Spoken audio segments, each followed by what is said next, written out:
What's going on, guys? Star Power here. Today I'm going to be doing something a little bit different. I mean, yes, it's going to be about Masked Singer. However, today I'm actually going to be going over the most recent episode of the show. As fans of the show would know, the Season 8 premiere happened last Wednesday. So, I got this suggestion from a friend that maybe I should just break down the whole episode, and we'll just go from there and see how I'll see how this video does. I almost said do's. That's not a right word. I'll see how this video does, and then I'll go from there. So, Season 8. First, I gotta say something right off the bat. The format is very different, because this is essentially Masked Singer King of the Hill edition. At least that's what I've gotten out of it so far. So, episode 1. There are 4 masks: Harp, Hummingbird, Hedgehog, and the Knight. Each of them, sing a song, give clues, all that stuff. But then, at the end, the person with the most votes moves on to next week, and everybody else takes it off. I'm going to be honest, not the biggest fan of this format, because if there's somebody that is a decent singer, but, doesn't win the votes, they have to go after one performance, and we don't get to see them that long. So, there's my 2 cents on the matter. But I'm not here to give my opinion, I'm here to say what actually happened in the show. Okay, episode 1, we start off with Harp. First of all, I gotta say, gorgeous costume. I will put a link in the description to the channel that I watch, where you can watch all of these performances. And I'll also put a link to the Masked Singer YouTube channel in the description also. So if you guys want to watch the clue packages, or the unmaskings, or whatever, you can go ahead and watch that too.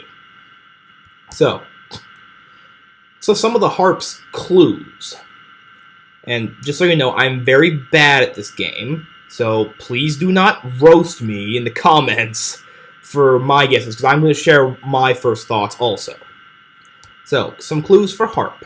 We had some 3D glasses, a witch hat, which honestly to me looked more like a scarecrow hat, but I don't know. That's what it said. That's what it said in the show. I'm just writing down what they said. And then the first major clue was she auditioned for the biggest show in the world. That could be a lot of things, but I don't know.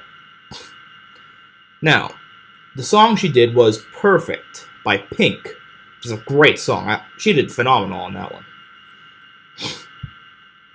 Some of the guesses that were thrown out there were Queen Latifah, Jordan Sparks, Fantasia, and Jennifer Hudson. Jennifer Hudson is probably one of Ken's better guesses, which is saying a lot because his other guesses for 2 out of 4 of these are trash. Anyway, so after Harp was Hedgehog. Some of his clues were a snake wrapped around somebody's neck. It was a stuffed snake, so it's fine. A knight armor, and reference to the Queen of England. If you couldn't tell, this guy is very obviously British.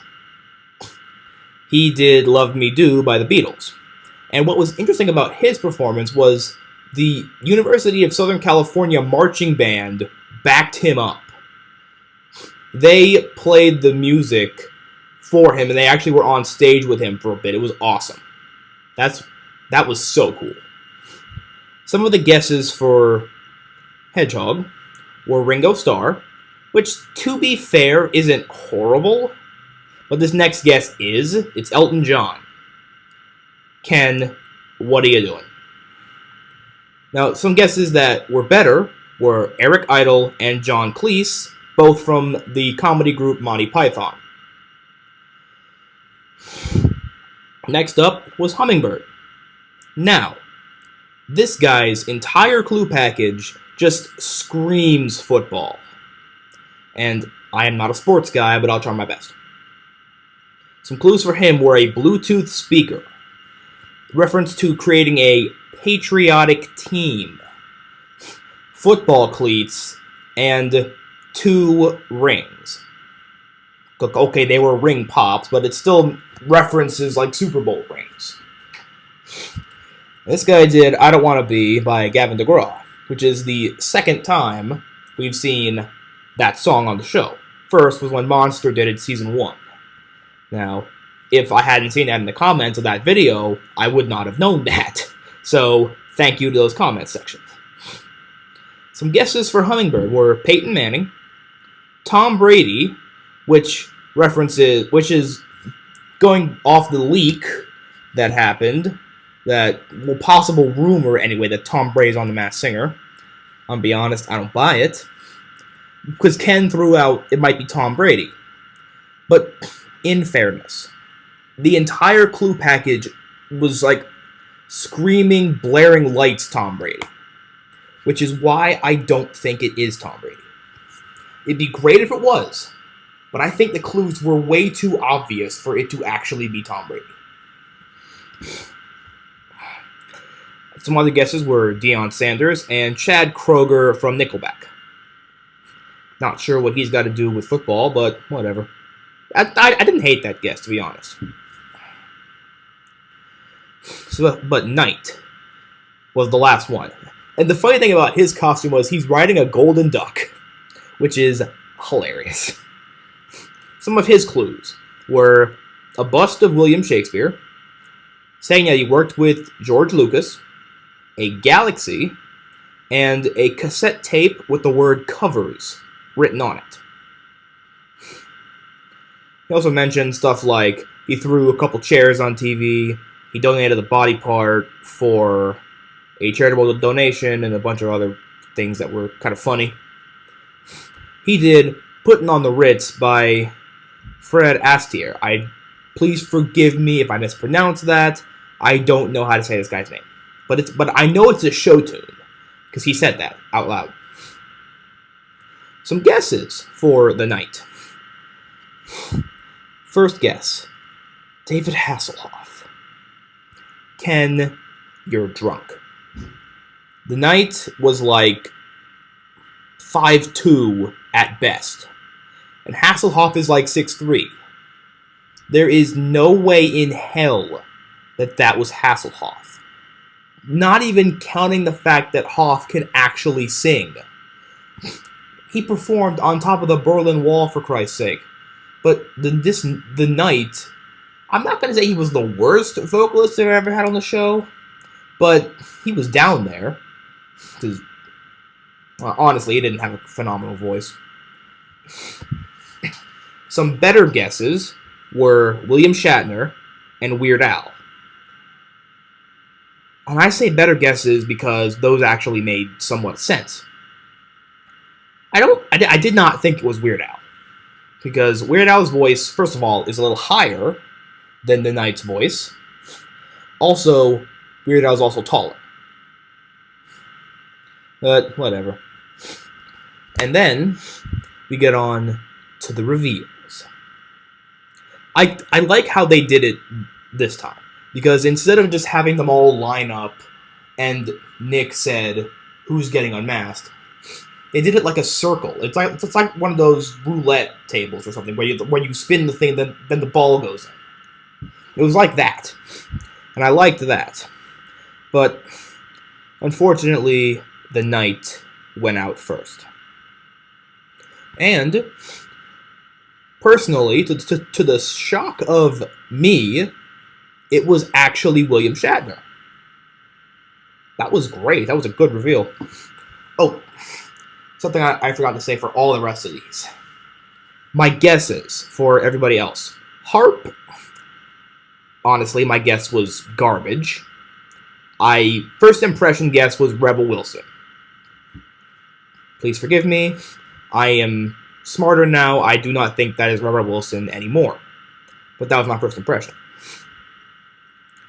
First impression for Hedgehog was actually Ricky Gervais, because I was trying to think of who's somebody that has a recognizable British voice and who's someone that's funny. I thought of Ricky Gervais. But final guess... Oh, wait. Yeah. I'll get to that later. First thought for Hummingbird. I actually didn't hate the Peyton Manning guess, but I actually thought it was Eli Manning. And again, it's not a bad guess.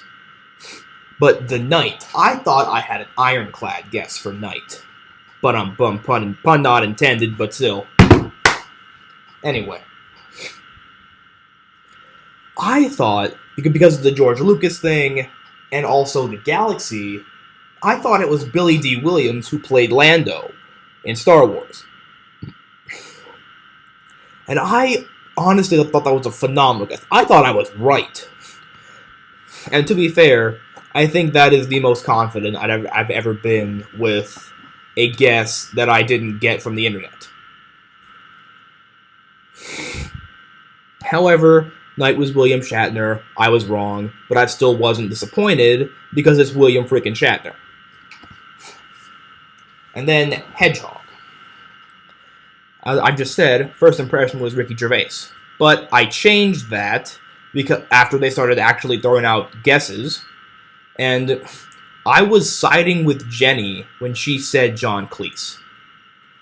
But Robin got it right with Eric Idle from Monty Python. And at the end, when he took it off, he mentioned that he did that Beatles song because it was the first song Paul McCartney ever wrote. So Eric actually wrote him a letter asking if he could do the song on TV. Paul McCartney wrote back and said, yes, you can do the song, but, quote, please let me know what show it is so I can make sure to avoid it. Oh, that was funny. And then I think, I saw this on Instagram on, like, it's either Ken's or the Masked Singer's Instagram page, I don't remember which one. But Paul McCartney tweeted something like, I heard one of my friends is going to be on the Masked Singer tonight. Knock 'em dead, buddy. That was phenomenal, honestly. But yes, Hedgehog was Eric Idle. And for his Unmasked Performance, he did Look on the Bright Side of Life from Life of Brian. Which I thought that was a good choice, because that's like the most famous song in Monty Python. It's just the whole Monty Python pantheon. The most famous song is Always Look on the Bright Side of Life from Life of Brian. But Harp was crowned queen of this week, but we still do not know who Hummingbird actually is, because they left it on a cliffhanger. Woohoo. Honestly, I hate when they do that, but I also understand why they do it. I just want to know who it is. Oh my gosh. First of all, part of me wants it to not be Tom Brady, because that would be too obvious. But the other part of me secretly wishes it is Tom Brady, because that would be hilarious. But I'm just going to say it. My guess for Hummingbird at the moment is Eli Manning. And next week we will see if I'm right or if I'll have to eat my words. More often than not, I'm going to have to eat my words because I'm very bad at this game. But I think that's going to be it for today. I'll see you guys next week with another Masked Singer review. Hang in there.